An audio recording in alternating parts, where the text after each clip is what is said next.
Coaching, mentoring, teaching are buzzwords used in the business world, but too often I see managers and leaders not being able to use these tools effectively. At the same time, a lot of companies want their managers and leaders to be coaches, mentors, and teachers, but they don't give the managers or leaders the training or the tools they need to develop these fundamental skills that will build into your leadership and management competencies. Welcome to Lesson 2. My name is Bianca, and I want to kick us off with a quote. Here we have, coaching is unlocking a person's potential to maximize their performance. It is helping them learn rather than teaching them. What a great quote to start us off with. Today's lesson we are going to focus on developing your coaching skills. Our objectives will include coaching explained, coaching models, and how to prepare as a coach. First off, here's a question that I have for you all. What percentage of managers do you think need training on coaching employees? Your options are 40%, 66%, and 93%. While you're answering this question, please note the answer will come up later in this lesson. With that, topic number 1, coaching explained. According to Kate Burrows, put quite simply, coaching is about helping someone else to learn without telling them what to do or what to think. The idea is that the person being coached, the coachee, comes up with the ideas and decisions on their own. As a result, coaching helps people reach their full potential by helping them unlock their thinking and remove barriers. It's worth noting that these barriers are often mental, created by the coachee themselves. That's where a coach can come in, taking everyone from where they are now to where they want to be. Before we move any further, I want to distinguish between what is a coach and what is a mentor. It is important to understand the difference between the two approaches. A lot of people use these terms interchangeably, and that is not correct at all. According to Kate Burrows, in mentoring, the mentor advises and shares their own experiences and is usually more experienced and qualified than the learner or the mentee. Mentoring is a long-term, ongoing relationship that takes a broader view of the person, with the mentor providing support and guidance to prepare the learner for possible future roles. Mentoring revolves around developing the person professionally. In coaching, the coach doesn't advise, and all the content is the coachee's. For this reason, the coach does not need to have direct experience of the coachee's role. The coaching is usually focused on specific development areas or issues. Finally, the agenda is very much focused on achieving goals. So keep the distinction in mind so that you can focus solely on coaching for this lesson specifically. With that definition in mind, let's look at the different types of coaches that you find in the workplace. We're going to look at 7 types that I want you guys to distinguish from. According to Sue Stockdale, executive coaching is aimed at the top leadership of a company. A lot of companies hire outside coaches with a lot of experience and knowledge to coach the heads of the company. This is a great coaching method for top leaders to have soundboards and develop themselves to better lead and manage their companies. This type of coaching is aimed at improving the leadership of the company. The coach is usually an experienced leader that understands the company operations and how leaders can improve. The coaches are great to help guide leaders through tough spots like culture development, dealing with underperforming staff, and better team leadership. Continuing on, this is a great coaching type that is used a lot in companies to improve employees. The coaching type can be used to coach a great employee and take them further in their career by developing their skills.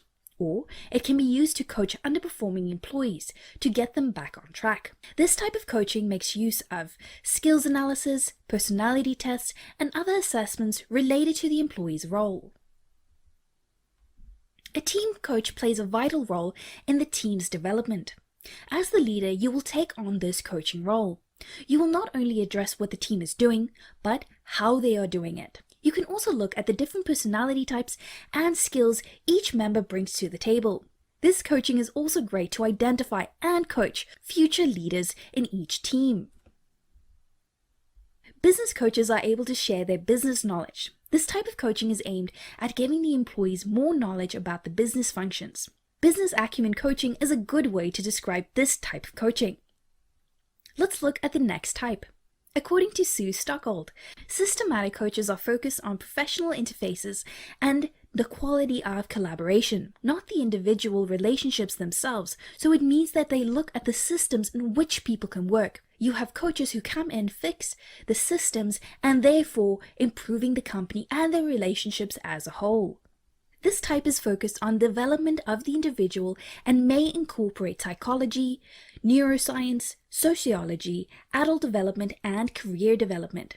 In other words, the facets that influence how people live their lives and accomplish their own personal desires and dreams. So there you have it, 7 types of coaching that you can make use of. Before moving on, I have a question for you all.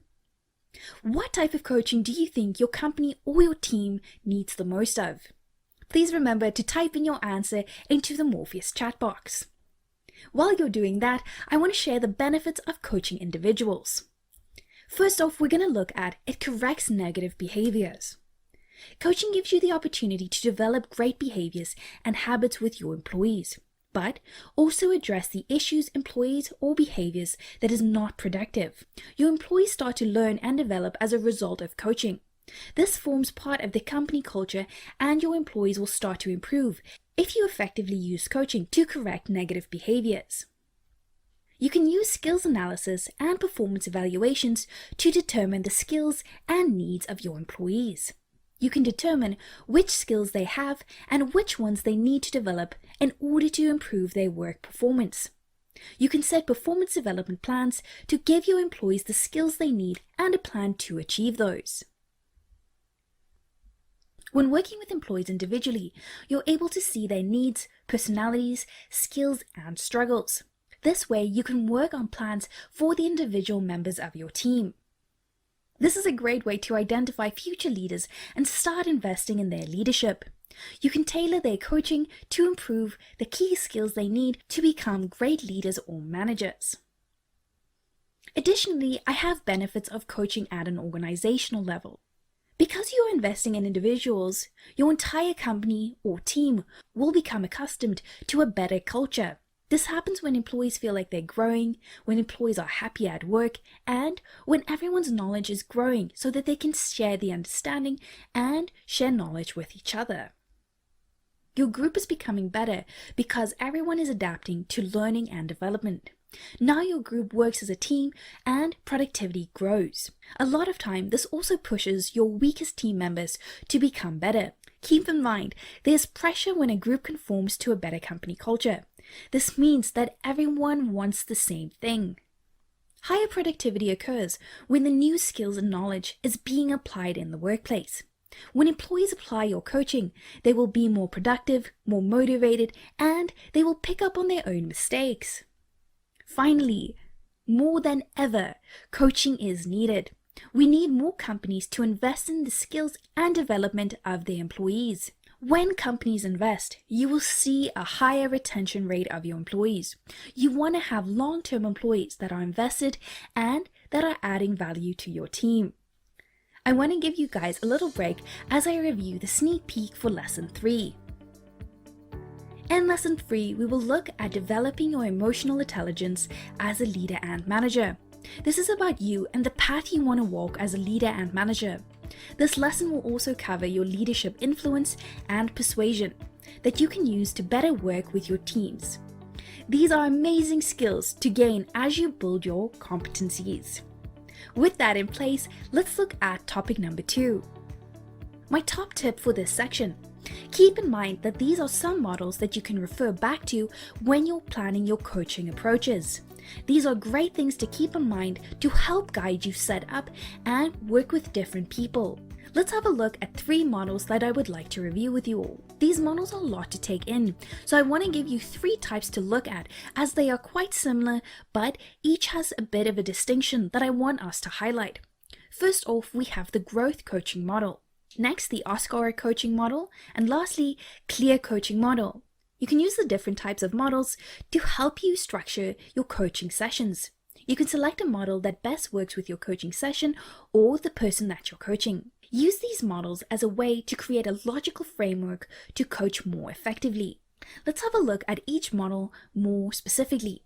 The growth model is a very popular and widely known coaching model to use. This model has 4 stages that you will use in your coaching session. Use this stage to understand what the coachee wants to achieve. Think of the bigger picture and set the goals and outcomes that will guide your coachee. For example, your coachee wants to improve her leadership skills. Ask the following questions. What do you want to achieve? What is important to you right now? What do you want from the next 30-minute section? What areas do you want to work on? Keep in mind, these are common questions that you can think of to ask your coachee. This is a great way to start speaking and setting those goals.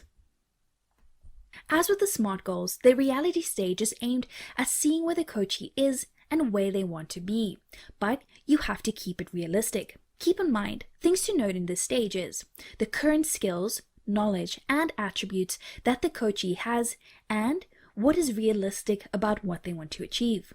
So here are some questions that you will ask in this stage. You'll ask your coachee where they are now in relation to where they want to be. Which skills do you currently have? What is currently working for you well? And what is required of you? This is a great stage to be creative. You want to help the coachee think of different options he or she has to improve and reach their goals. You can help guide them to think about what they've done in the past, what others have done, and what is the best approach. Help the coachee be creative and come up with effective approaches they can take to reach their goals. For example, to improve your leadership skills, you can take a short course, shadow some leaders, lead a team, or a project. Here are some questions to ask in this stage. You can ask your coachee to come up with 5 options of approaches that they can take. And lastly, if they could do anything, if anything was possible, what would they do? This gives you a good idea of where they are and how you need to structure their plan for the future. This stage is aimed at setting up the final details and approaches that the coachee will take. For example, point out what, where, how, and when that the coachee needs to start reaching those goals. This means they understand their goals and they know what to do to achieve it. Questions to ask in this stage will be, what actions do you need to take now? Where do you want to start? Who will help you in this process? And how will you measure your success? There you have it, the GROW model. Keep in mind that this process is not linear. You can revisit any stage as needed. Keep checking in with your coachee and make adjustments as needed. Next up, as per the GROW model, you want to determine the outcome that your coachee wants from the coaching session. Help the coachee to determine their short, medium, and long-term goals.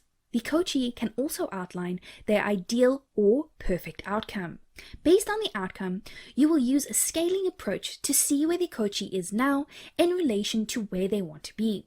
For example, on a scale from 1 to 10, 1 being mastered and 10 being poor, where would you rate your current skills?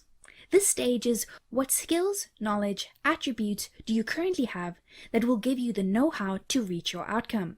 A good technique here is to ask the coachee what others would say his or her best skills or attributes are. Use this stage to give your coachee positive reinforcement. For example, I am impressed with your extensive experience in business development. Self-reflection is also used for the coachee to be positive and focus on his or her strengths. The review stage is aimed for the next coaching session.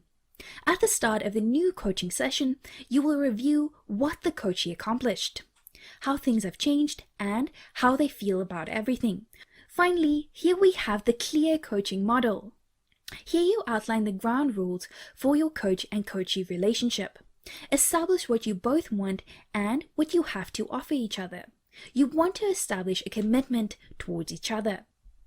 Empathy is key in this stage. You want to use active listening to understand your coachee. Use empathy to establish trust and respect in your new relationship. Make sure that you're investing the time to fully understand the coachee and the entire situation that they're going through. The exploring stage has 2 actions that you will need to take. Action 1, help the coachee understand the impact the situation has on him or her as a person. This is also a great step to help your coachee develop their emotional intelligence and thinking patterns. Action 2, you will help the coachee explore actions and approaches he or she can take to better handle future situations. The action stage needs the coach to help the coachee select a plan of action. You will outline the actions the coachee can take in order to reach his or her goals. Finally, the review stage is at the end of the coaching session. At this stage, you review the stages you've previously explored. You will look at what you decided, how the coachee feels about it, and what needs to be done. Also encourage feedback in this stage so that you can change and improve as a coach to better fit the needs of the individual. That has been 3 effective models that I want you guys to think about when you are approaching coaching. Before we move on, here are some great facts to note. Did you know 80% of people who received coaching reported increased self-confidence, and over 70% benefited from improved work performance, relationships, and more effective communication skills? 86% of companies are saying that they are reinvesting in coaching more than ever. These are the statistics that we want to see from companies and the impact that it has on your employees. Let's have a look at how to prepare as a coach. So this section is aimed for you to get the tools that you need to effectively coach your team and organization. When coaching, it's not just about the coachee or employees. It's also about you as a coach. As a coach, you need to develop your emotional intelligence. This means that you are focusing on the way that you interact with others, and you're able to understand the needs of those people that you're coaching. EQ gives you the ability to relate towards others more effectively. You're able to understand them and give them the support that they need. As the coach, you need to invest in getting to know the people that you're coaching. You need to understand who they are, what they're struggling with, and what their strengths are. Use this information to create a personalized coaching approach to help your employees. Asking questions gives you the opportunity to deepen your understanding of the coachee. You can plan and prepare as much as you want, but if you don't ask the correct questions, you won't be able to help the coachee improve effectively. Active listening and open-ended questions will guide you in this stage. Help the coachee self-reflect and evaluate their situation as much as possible. You can prepare your questions beforehand, but be flexible as this coaching session changes. In this stage, you now know what the coachee needs, what they want to achieve, and what their strengths are. Now you will use all of this information to empower the coachee. You will give him or her the responsibility to start applying the steps you agreed upon to improve. This means developing a new skill or taking on a new project. Give the coachee the challenge they need to apply the steps and learn as they go. Real-time feedback is your buzzword for the stage. You want to give feedback as you see good behavior or address bad behavior that needs to be improved. Point out the achievements of your coachee, but also help them improve if you see them struggling or going back to negative habits. For example, your coachee wants to stop being so negative and toxic at work, but as soon as they are faced with something new or out of their control, they revert back. So I suggest pulling that employee aside and checking in with him or her. Check how they are feeling, help them assess their current mindset, and help them see that they are going back to negative behaviors. Top tip, we want to guide the employee and not tell them the answer. This means helping them self-evaluate and come up with their own conclusions. As part of your coaching preparation, you need an effective framework. With that, I found this great coaching tool framework to make learning stick. This was created by Making Business Matter. I want to share it with you all as something to reference back to. Personally, I recommend using this as your starting point. You can add your framework, your approaches, how you're going to personalize it, all based on this system. In this framework, they make use of 7 coaching tools. So here you can see learning styles, which means helping the coachee to learn quicker and easier. Next, personal development plans. You will help your coachee to build a plan for their own development. You can use a GROW model as they suggested here, but you can insert the model that you find most effective. Next, a competency framework. This helps the coachee to benchmark their current skills. Next are drivers. This helps the coachee to identify what motivates their decisions. Conflict model instructions helps the coachee to know how to react in conflict. Finally, we see the HBDI system. So this means helping the coachee to understand how they prefer to think. This is just a model to refer back to. You can add as much or as little as you want. This is a great model to use in your planning. You can outline each tool that you're using and input the approach you want to take with each employee. This is a great framework to get started and push your own planning and thinking when it comes to each individual. Now that you have your framework, we also have to take into account different personality types. I have a model that I found from DiversityQ. Here they broke it up into D, I, S, C. So D will be your dominant and driven people, the just do it type. Next, your influencing and persuading type. These are the people that say you can do it. Next, your secure and steady employees. These are the ones who will say, let's do it together. Your compliant and considerate employees. These are do it, but do it right. So with all of these types, let's look at the best coaching approaches that you can take. These are your driven and dominant employees. They are willing to work very hard and they want to succeed no matter what. These employees are keen to improve and succeed, and they will be happy to attend all of the coaching sessions. But keep in mind, for these employees, they can become impatient. They want to improve very quickly and they can get frustrated if they don't see results. These employees are also known for taking charge and they might want to lead the coaching sessions. Help them listen more and give the assurance that they need. This type, you're going to see an employee who is happy to chat about their feelings and they will enjoy the coaching session. This employee makes use of influence and persuasion as their approaches when working with others. Things to watch out for with this personality type is, these employees can rush into something without planning or understanding it entirely. They can struggle to keep their focus and look at details. Give this employee real-time feedback to refocus him or her. Here you have your steady employees who are happy to learn and listen. These employees will ask a lot of questions, focus on the details, and they understand they need to be patient in order to see results.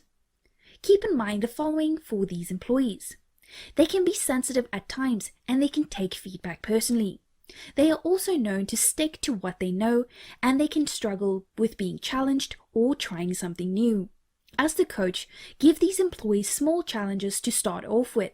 And focus on the feedback approach that best works for this type.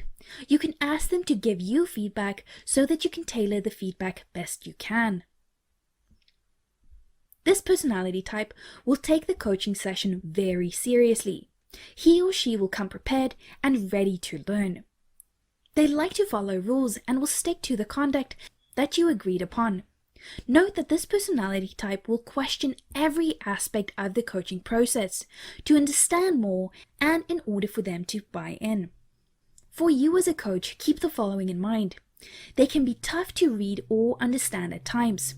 They avoid showing their emotions and they are also known for being perfectionistic. They will only apply changes when they know it is a proven method. So be very steady with this type of personality. You can give them plans that have been proven methods or challenge them to try something new. This is again a long-term process that won't be fixed in one day. Take your time and truly understand each personality type before moving on. I hope that you find the personality types very interesting and useful. I want to end this lesson as we started. Let's review the question I asked right at the beginning of this lesson. What percentage of managers need training on coaching employees? So we had 40%, 66%, and 93%. According to the Global Force Employee Recognition Survey, 93% of employees said that their managers needed more coaching training. Coaching isn't an optional skill when you're working with employees. As the workforce is changing, you need to invest in your coaching skills. This is an ongoing skill to nurture and improve with every employee that you coach. Before I give the lesson challenges, let's look at some housekeeping slides. Just a reminder guys, your class, your time. Make sure to change your date and time if it's not working for your current schedule. And go back and watch those lessons if you want to get more context or if you simply want to review the lesson. Next, check out your Module 1 toolkit. In your toolkit, you'll find your web slides, your summary notes, and a lot of additional content that will support you in your learning process. I'm going to give you guys the following challenge. Decide on a coaching model that you want to use with your coaching sessions. Look at the framework that I suggested and start noting down the approaches that you are thinking of using. Lastly, identify the personalities that you're going to work with and start noting of the specific approaches that will best work with each. Let's have a quick look at your progress. Well done for completing this lesson. I hope that you're enjoying everything coming together in Module 2. As you can see, we're building on all the knowledge you obtained in Module 1. Remember, if you have any questions, please email me at support@shoreacademy.com. Just a reminder that in Lesson 3, we're going to look at EQ and your influence options. Before I end this lesson, I will leave you with this. Emma Louise Elsie said, "Coaching works because it's all about you. When you connect with what you really want and why, and take action, magical things can happen." Have a great day and keep that motivation going to attend all your lessons. I will speak to you all soon.